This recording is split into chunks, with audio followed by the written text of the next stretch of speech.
Late చేయకుండా స్టోరీలోకి అయితే వెళ్ళిపోవడం. ఒక తండ్రి తన కూతురికి చిన్నప్పటి నుంచి ఒకే మాట చెప్తాడు, నిజం చెప్పడానికి ఎప్పుడూ భయపడకు, నీకు ఏదైనా ఇబ్బంది ఎదురైతే నాన్నకు చెప్పడానికి అసలు సంకోచించకూడదు అని చెప్తాడు. కానీ అదే మాట ఒకరోజు అతని కూతుర్ని, అతని కుటుంబాన్ని ఊహించని ప్రమాదంలోకి తీసుకెళ్తుందన్నమాట. ఇదే ఇరుముడి అసలైన కథ. ఈ కథ ఒక కొండ ప్రాంతంలోని గ్రామంలో మొదలవుతుంది. ఇక్కడ త్రినాథ్ అనే వ్యక్తి అరటి పండ్లు పండిస్తూ వాటిని అమ్ముకుంటూ జీవిస్తూ ఉంటాడు. త్రినాథ్ అనేది మన రవితేజ గారు అన్నమాట. తన భార్య కావేరి, తన 10 ఏళ్ల కూతురు మణికంఠతో కలిసి సాధారణమైన జీవితాన్ని గడుపుతుంటాడు. త్రినాథ్కి తన కూతురు అంటే ప్రాణం. ఆమె 5వ తరగతి పాస్ అయినా కూడా తనకు అది పెద్ద పండుగ లాంటిది అన్నమాట. అయితే త్రినాథ్ ఒక చెడు అలవాటు ఉండేది. అదేమిటంటే డ్రింక్ చేయడం. అతను తాగడం వల్ల కోపం పెరగడం, ఇంట్లో సమస్యలు రావడం జరుగుతూ ఉండేది. ఒక రోజు తన తండ్రి తాగడం చూసి కూతురు భయపడుతుంది. ఇంకా తాగొద్దు నాన్న, నువ్వు అసలుకే తాగొద్దు అని చెప్పి తన పాప అడుగుతుంది. ఆ చిన్న మాట త్రినాథ్ని లోపల నుంచి కదిలిస్తుంది. ఇదిలా ఉండగా ఆ గ్రామంలో స్కూల్కి వెళ్ళే అమ్మాయిలకు కొన్ని సమస్యలు మొదలవుతాయి. అమ్మాయిలను ఎవరో వేధిస్తున్నారు, కొంతమంది అమ్మాయిలు కనిపించకుండా పోతున్నారు. అంతేకాదు కొన్ని అమ్మాయిల హత్యలు కూడా జరుగుతాయన్నమాట. కానీ అసలు ఈ పనుల వెనుక ఎవరున్నారు ఎవ్వరికి తెలియదు. గ్రామంలో చాలా మంది అనుమానాస్పదంగా కనిపిస్తారు. ఇక్కడే కథ ఒక సాధారణ తండ్రి కూతురు కథ నుంచి ఒక సీరియస్ థ్రిల్లర్ గా మారుతుంది.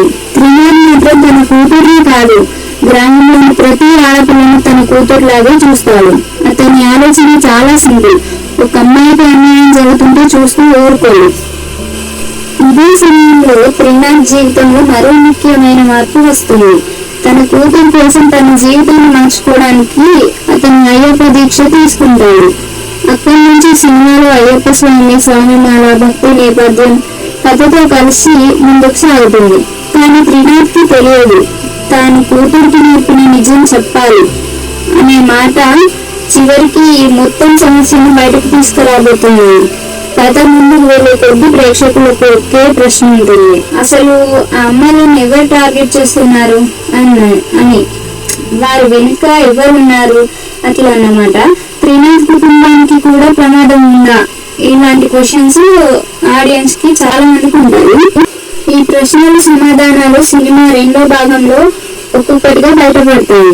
ఇక్కడ నుంచి త్రినాథ్ ఒక తండ్రిగా మాత్రమే కాదు, తన కూతురుని, గ్రామంలోని అమ్మాయిలను కాపాడే వ్యక్తిగా మారతాడన్నమాట. అయ్యప్ప భక్తి నేపథ్యంతో వచ్చే యాక్షన్ సన్నివేశాలు కూడా కథలో భాగంగానే ఉంటాయి. ముఖ్యంగా మల్లెపూల పల్లకి పాట నేపథ్యంలో వచ్చే యాక్షన్ ఎపిసోడ్ సినిమాలో హైలైట్ గా నిలుస్తుంది. కానీ అసలు షాక్ మాత్రం అమ్మాయిలపై జరుగుతున్న నేరాల వెనుక ఉన్న వ్యక్తుల గురించి నిజం బయటపడినప్పుడు వస్తుంది. ఇప్పటి వరకు మనం అనుకున్నట్లుగా కథ ఉండదు. ఒక్కొక్క నిజం బయటకు రావడంతో త్రినాథ్ కుటుంబం ఎదుర్కొనే పరిస్థితులు మరింత తీవ్రమవుతాయి. ఇక చివరి భాగంలో తండ్రి కూతురు బంధమే కథకు అసలు ఎమోషనల్ కోర్ అవుతుంది. త్రినాథ్ తన కూతురికి చిన్నప్పటి నుంచి చెప్పిన మాటలు, ఏం జరిగినా నాన్నకు చెప్పాలి, నాన్న ఉన్నాడు, నాన్న చూసుకుంటాడు, అదే మాటలు అసలు విలువ క్లైమాక్స్ లో తెలుస్తుంది.